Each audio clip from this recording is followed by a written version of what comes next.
What's good, everybody? It's your boy O'Shea Duke Jackson back on the Kenganda YouTube channel.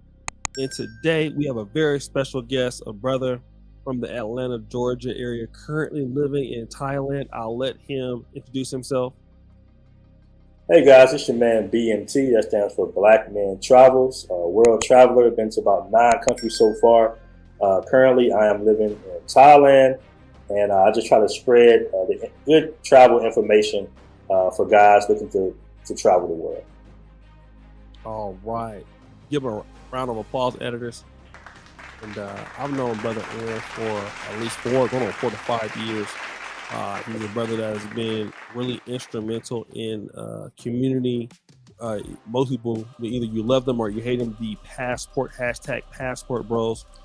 And Kenganda is a channel about Africa and the diaspora. So I felt like we would allow one of the passport bros to come on and speak his mind, because we did a very controversial episode on Kenganda called why, I believe the terminology was why Africa will reject the passport bros or something like that. And it was episode 37, right? But I wanted to bring you on here because, a lot of the passport bros are in the Latin American countries, right? Oh, passport bros are never welcome in Africa, that's what's called, right? But we never really hear, I've heard from maybe one guy, why passport bros are not coming back for the most part. I know there may be a few, but they're choosing these other countries, Colombia, Thailand, Dominican Republic. What's keeping the passport bros or some of the brothers and for having an interest in the continent of Africa? And I do know people are like, well, we don't want them here from what they've heard, some of the bad situations with some of the guys. But what do you think keeps the brothers from dealing on the African continent or coming back here? That's a really good question. Like I said, we have a Facebook group of over 18,000 members, and we do see guys posting in African countries like Uganda, Ghana, and South Africa, and all that. So I do want to say that. But you're right, the majority of guys are in Latin America, and I think it's because of really more so proximity more than anything, and the fact that we're already familiar with Latin culture. A lot of guys grow up in the inner cities where, of course, you got Latinos already there. You got Latino neighbors. Black and brown has always kind of been side by side to a certain degree. So a lot of guys are already comfortable. And some of them already know Spanish, like guys from New York and California already, know Spanish or know a lot of Spanish, words already. So they're comfortable going, a few hours away versus going that big 10, 12-hour flight to Africa. Right. And let's be honest, I know you from Cali. A lot of us was in school with Latin guys, we're friends with Latino guys. So it's just, it's just a little bit about being more comfortable. But I think moving forward, we're going to see more guys starting to travel to Africa, most definitely. Why do you think that's the case? Why guys? Well, I think guys are looking for something a little different. I know a lot of us are more comfortable being around our own. That's going to be a big reason too. And I think it's a relationship that needs to be, rebonded to a certain degree, because we don't really have that relationship in America per se. So much so, I mean, we all got, of course, African homeboys and friends like that. But I think it's going to be a lot of guys that's going to start to travel more to Africa. I know when I met some East Africans out there in Bangkok, because we have a lot of East Africans in Bangkok, I super got excited, right? I mean, I was like, wow, these women are beautiful, and they're cool, and they speak English. So, traveling in different countries, you start running into, Cameroons and all that. You have, I think you call them Cameroonians in Cambodia. Africans all over the world, more so than even Black Americans, right?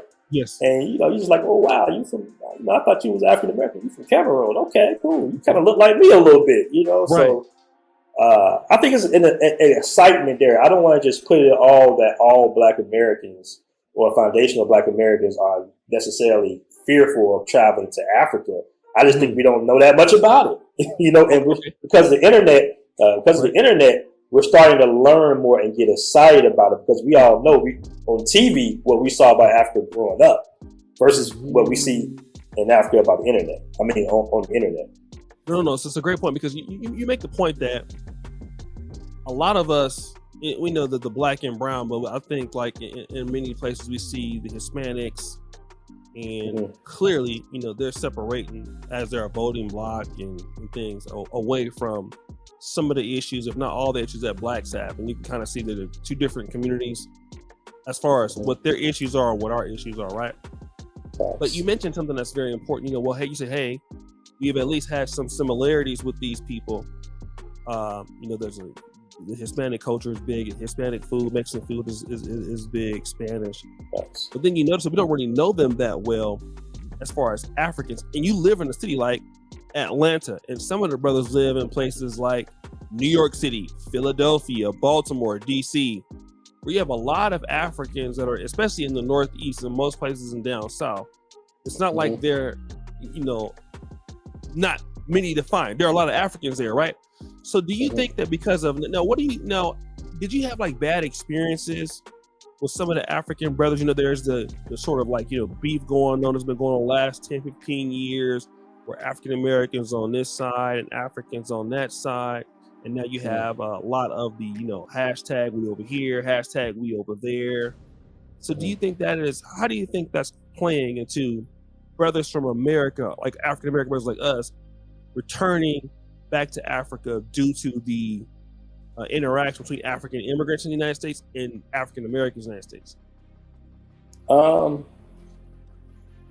We have, me personally, I've never had any issues. I have a homeboy that's Nigerian, but he grew up in America and everything like that. I think we have that for the most part, but the cultures are very different, right?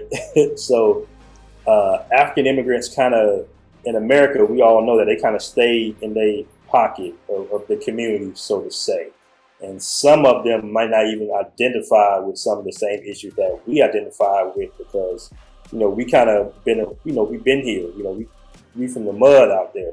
So we know the issues that African Americans have faced, well, they coming over from, they have their own issues, but they come over there, just like, anybody that comes to, a country, they don't have to deal with the historical problems that people currently have grew up with. So I think that's kind of like a disconnect to a certain degree, because you will have some of them that might look down on you, or might be like, well, I'm successful, why you not successful?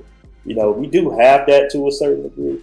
But I think now, I think we can all bring it together, man. It's just, we know how we are. We all, from, I like to call, what's the word I like to say?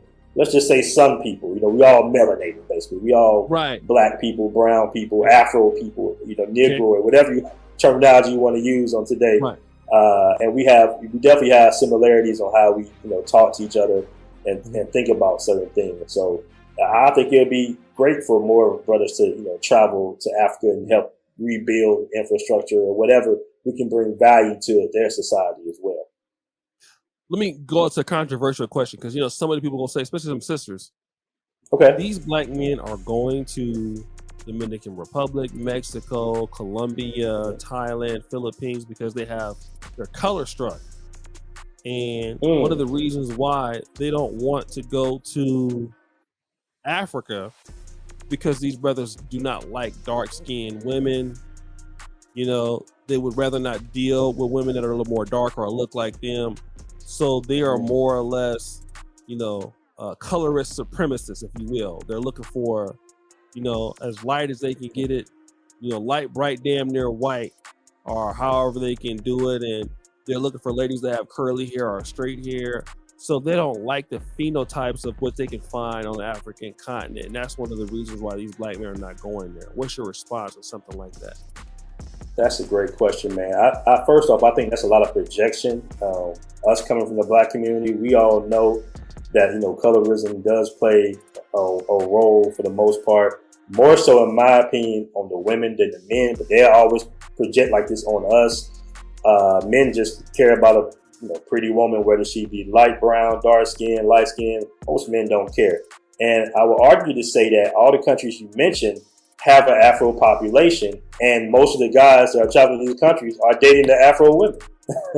That's the crazy part. Like, most guys are dating brown skinned women, dark skinned women, You know, you got mulattoes in Colombia, in the DR. You know, melanated women basically, and even in Thailand and Southeast Asia, you got Thai people, Cambodian people who are like my complexion or a little light brown, right? So they have a complexion. So most men are traveling. Most black men in general are dating Afro women just in different countries. But now, let me say this, because they'll say, well, they're Afro women, but they may be Afro-Colombian on average. It's not as dark as somebody that's from Kenya or Ghana, right? So somebody Afro-Brazilian may have a lot of features that are not like the black people, even the African-American community. They're not going to look as black. So even if they're dealing with the Afro-Colombians, that person is is a mulatto for the most part. So I seen the most beautiful woman. She was a Wesley Snipes complexion in Medellin, Colombia, one time. So you have women of all shades, all around the world. Super, me. I never even really and I can speak for most, black men that I'm telling you, man. Most black men don't really have. Yeah, you got the brothers that want the light skinned women, the red bone women. That's because they the ones that show them love. We know in our community, opposites attract, right? So all my girlfriends have been light skinned. My mom used to say, you like light skinned women. I'm like, no, those are the ones that choose me. I try to talk to dark skinned girls, but they want the light skinned bros. So we like to intermingle and mix. Everybody had their little preference. But for the most part, men are traveling for women that have features similar to the women that we grew up with, right? You got Asian women with, full lips, nice, hair, Afro-ish hair, nice bodies, all that. So we're still looking for remnants of our women, even overseas. Let me ask you this. I've seen some people say, like, well, you know what, the women from Africa, they're becoming like the women from the West. I mean, I've even seen some of those comments in the Pan African Dating Show. They're acting like, they're acting. This is some of the guys saying we're not even bringing here. But this is one of the reasons why a lot of the black men are not interested, because they feel like some of the ladies in Africa, if they're seen on television, are very similar to the women that they're seeing in America that they're trying to get away from. What would your response be to that? See, I haven't been to Africa. Only experiences I've had with African women were pretty much in Bangkok, and they seem to be very traditional. Very polite. They speak, of course, perfect English. So, I'm not sure. It's hard for me to answer that question because I've actually never been to Africa or interacted with a lot of African women for the most part. So it would be hard for me to answer that. Okay.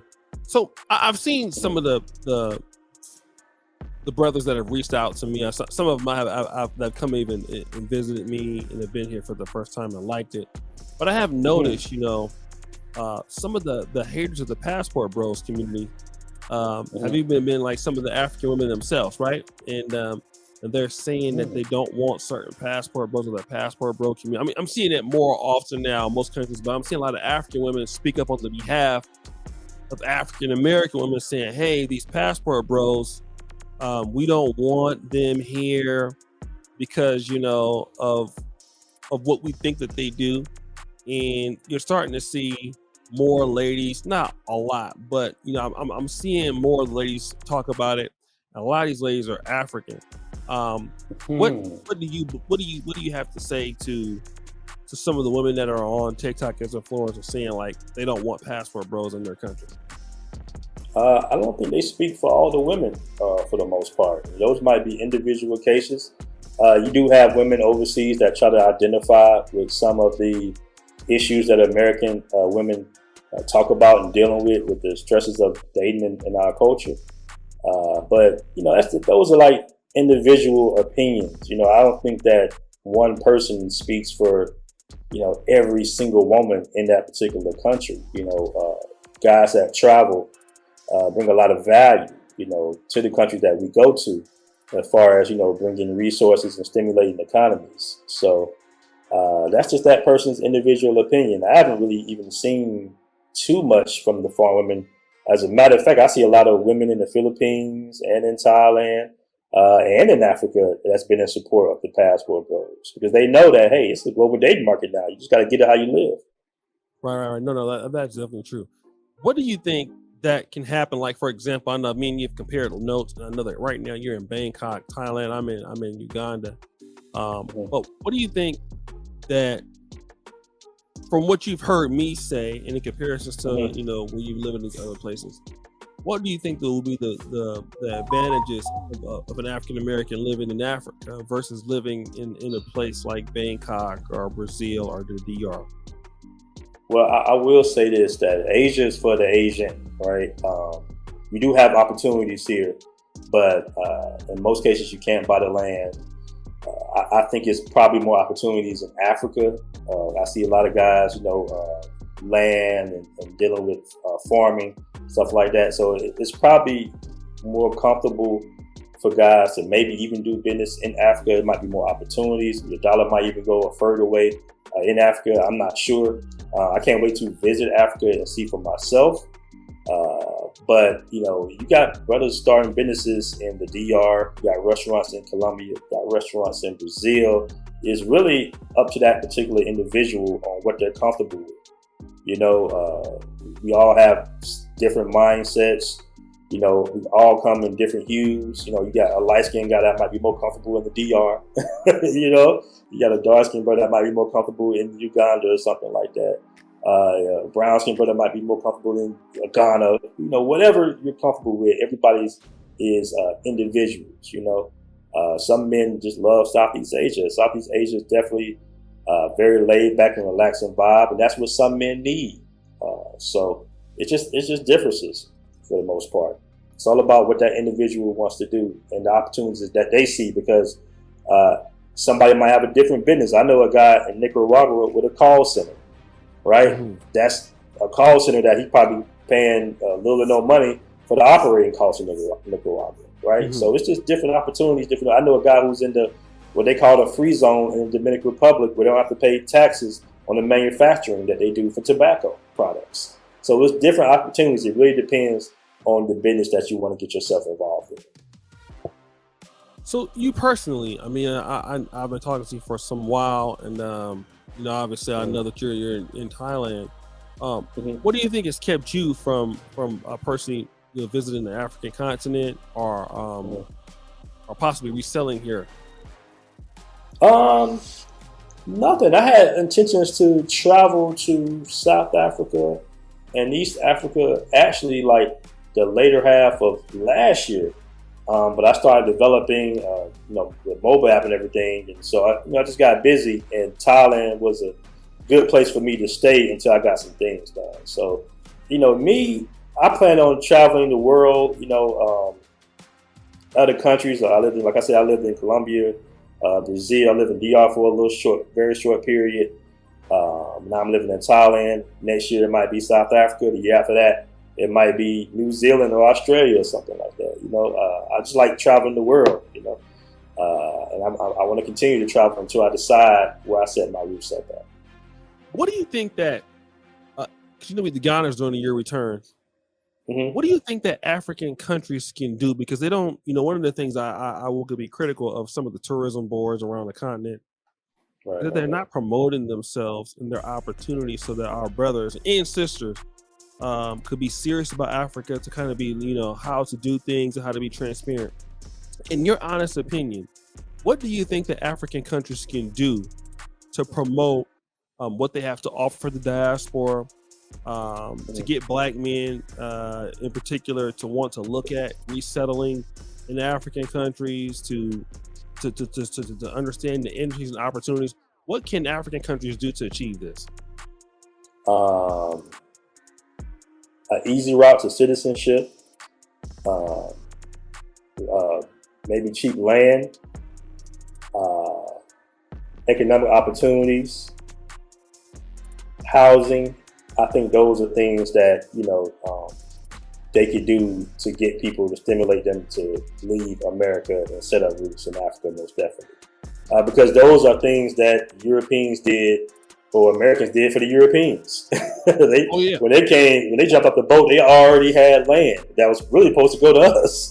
So just look at what America did for the Europeans and follow suit. Basically, look what they did for what was that, the beginning of the industrial age or something, where we built everything, cleared all the roads, did the roads, the railways, built the buildings brick by brick, and then turn around and import other people from another ethnicity, right? To take the benefits away from the people that actually put in work in our old debt. That's a whole different conversation. I know, but I'm just saying they can literally look at that blueprint and just apply it to African Americans.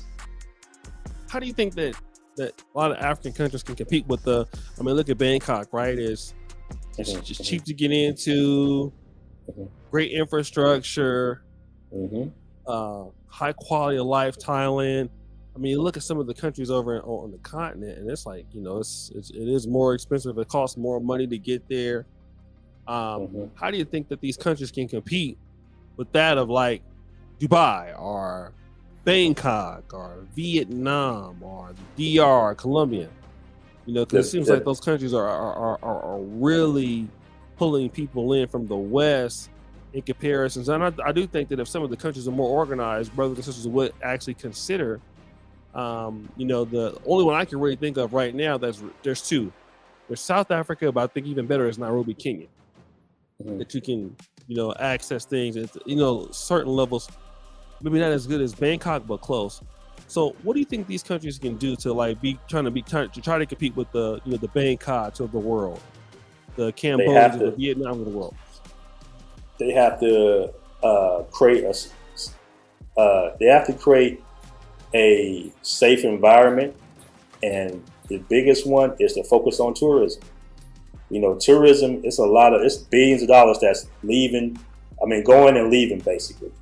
I think if these countries focus more on the tourism, the tourist dollar, that helps stimulate the economy to push more back into the infrastructure, where Americans will be more comfortable knowing that, okay, this country is safe, it's relatively inexpensive, and it's a lot to do, right? The tourism board needs to but maybe bring on some big YouTubers and start to bring people over and show people that, hey man, this is great places to visit or even live. Tourism is a big thing for these countries like Colombia and Thailand. They're basically making their money, coming out of universal debt through tourism. That's why everybody has a digital nomad visa. They should do their own version of a digital nomad visa, right? And make it tourist friendly. I think that'd be a big opportunity, because the thing about tourism is, every other industry, you have to focus on manufacturing, all types of stuff, agriculture, it's some serious stuff. Well, in tourism, all you gotta do is bring people to your country. They're gonna spend money, they're gonna drop a load of money, and they're gonna leave. Right. So, everybody benefits. The local benefits, all right, the taxation of tourist benefits, visas, they bring in money right away. You can have a tourist visa for 30 days. You got to pay $40. You're bringing in billions of dollars right off the top. You just got to stimulate tourism a little bit, and that's why I think will help. Okay, well, brother, I'm definitely so happy that you came by. It's 4:35 here in the morning, so I know we have some audio troubles. But what time is it there in Bangkok? It is 8:35 a.m. right now. 8:35. Okay. Any last words or any things you want to say to the brothers and sisters over here on the Kenganda channel?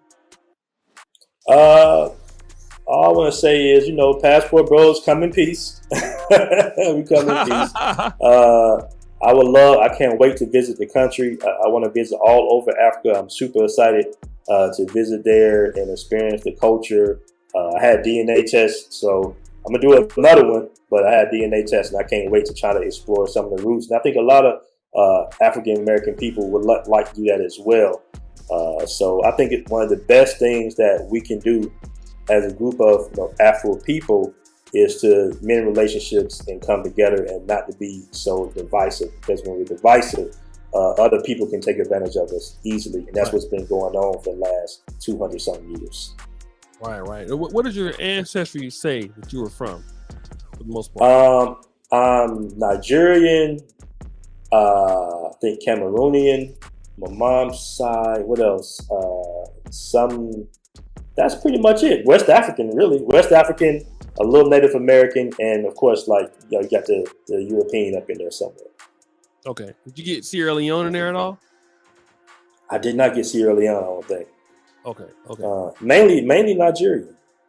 Yeah. I'm pretty sure it's gonna be mine too. So guys, subscribe to the Black Male Travels YouTube channel below. It's a little bit of a different episode, but we had a podcast on the Passport Bros, and it was going in on y'all, but I had to have y'all's back. So any last words, brother?